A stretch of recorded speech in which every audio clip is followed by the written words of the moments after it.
Yeah, my dad actually did outreach work here in the city of Atlanta. He worked for the Atlanta Union Mission, and I used to be down here Auburn Fest and the Dogwood Fest with his clients doing outpatient counseling work. He was a mental health substance abuse counselor, worked on Peachtree and Pine and down at Gateway. These places I've learned now as a grown-up. I was about to say, it's funny how things turn, right? Right. Okay. All right. I hope he never sees this. Well, I mean, so let me ask. I mean, if he were to happen to come across this video on YouTube, what do you think his thoughts and his reactions would be? I think he might kill himself. Yeah. I kind of hear a little bit of emotion coming out. Yeah.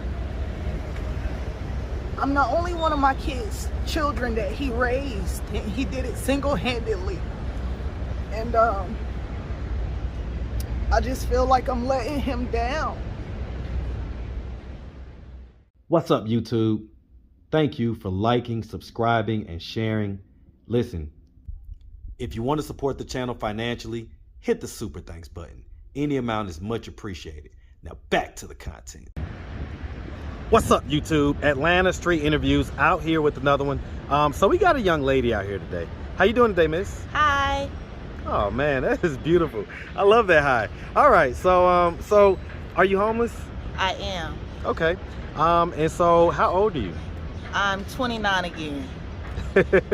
Okay, well 29 plus what? 29 plus 2. Okay, all right. And so 31 is so how long have you been homeless? I've been homeless now for just about a year. A year?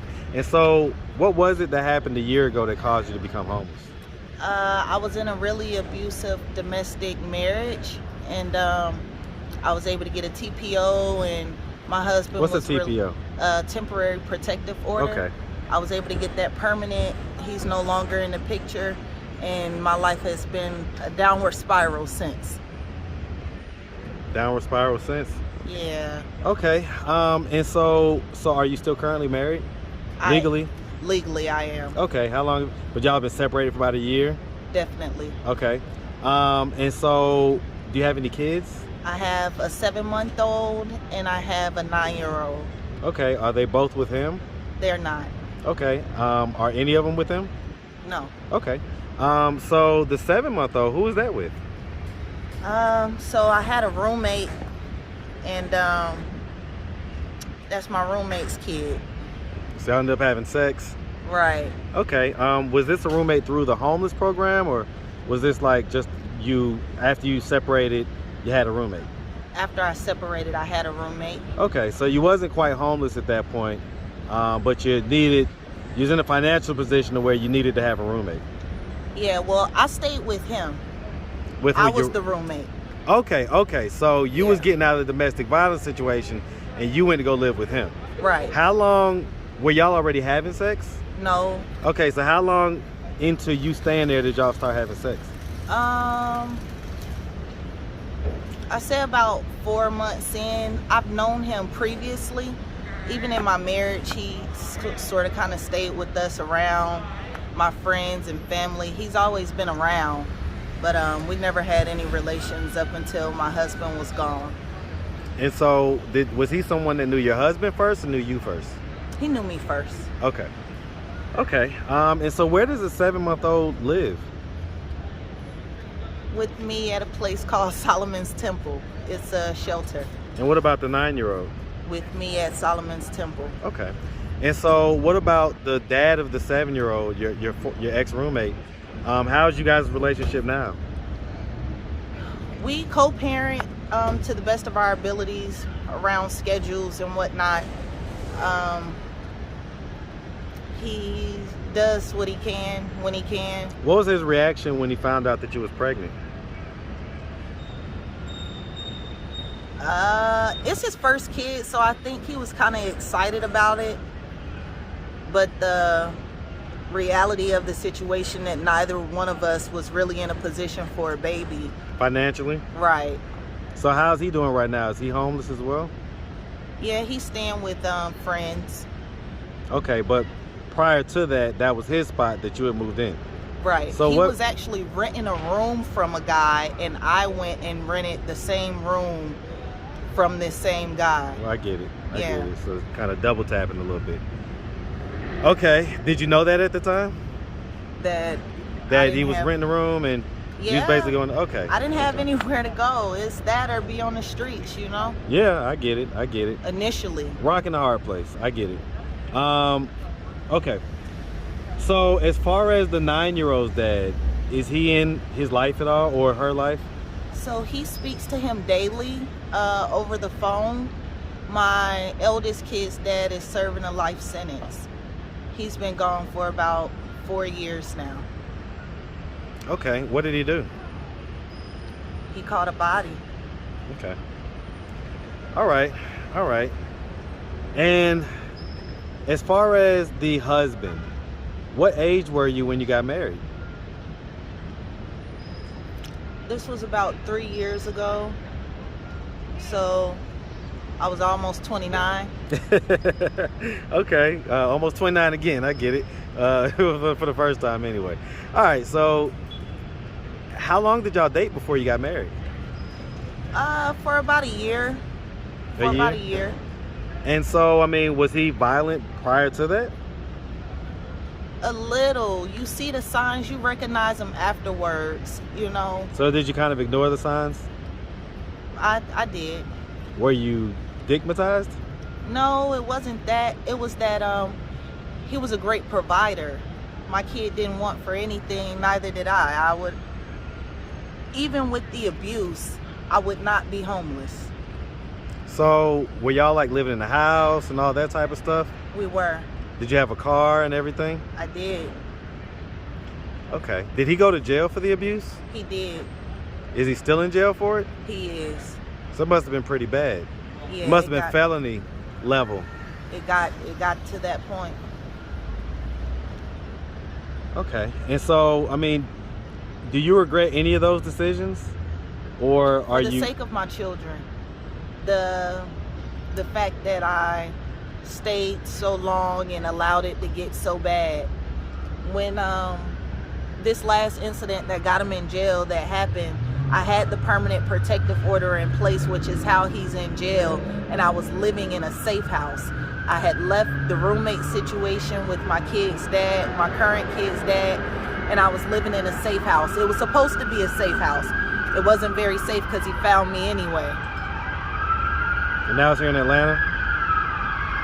Okay, so let's go back. Let's start from the beginning. So where are you from? I'm from Atlanta. Man, shout out ATL, man.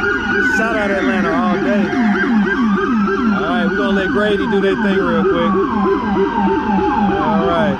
All right, and so what side of Atlanta?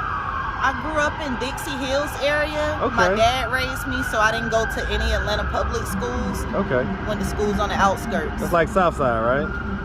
That's the west side. West Side, Dixie Hills? Okay. Yeah, where it's sweet.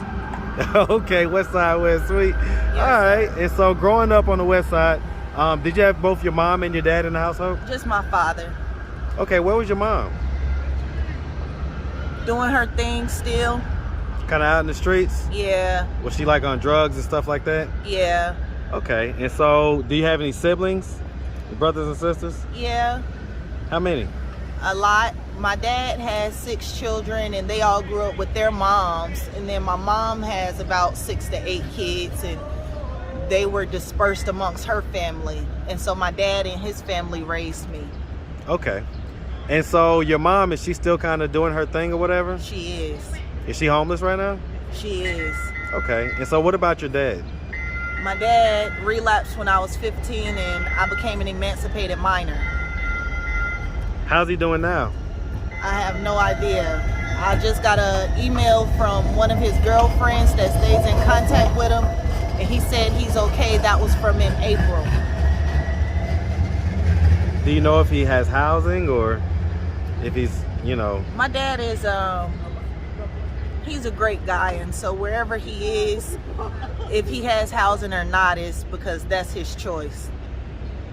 Well, I get it. I guess the reason I ask is because if he did have housing, my next question would be, do you think that'd be somewhere that you can go and take your kids? Now that my dad is, he's in Michigan, And the last time I went to see him, he wasn't too pleased that I was pregnant, but he's still my father, and the fact that he's actively using it's not a conducive environment for my children. Okay, so he's still actively okay, I get it. Yeah. Okay, all right. So growing up, would you say that you had a fairly normal childhood? Yeah, I had a great childhood. Great childhood. Yeah, my dad actually did outreach work here in the city of Atlanta. He worked for the Atlanta Union Mission, and I used to be down here Auburn Fest and the Dogwood Fest with his clients doing outpatient counseling work. He was a mental health substance abuse counselor, worked on Peachtree and Pine and down at Gateway. These places I've learned now as a grown-up. I was about to say, it's funny how things turn, right? Right. Okay, all right. I hope he never sees this. Well, I mean, so let me ask, if he were to happen to come across this video on YouTube, what do you think his thoughts and his reactions would be? I think he might kill himself. Yeah. I kind of hear a little bit of emotion coming out. Yeah. I'm the only one of my children that he raised, and he did it single-handedly. And I just feel like I'm letting him down. I mean, he let me down, you know. But a father is always a father. And he was a great dad to me.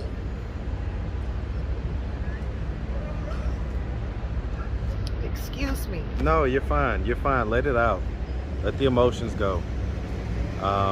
That's one of the things that we found that these videos and my interviews do bring out. And it's for a reason.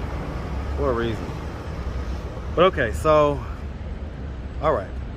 So, I guess I gotta tell you, we was just over here. We was over here with Lady T. I was just stopping to say hey to her, and I saw you, and I didn't think that you was homeless. I really thought that you was someone that was doing outreach or something like that. You're very articulate.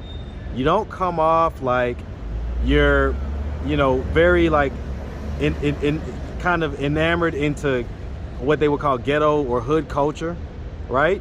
Right. How did you end up in this position?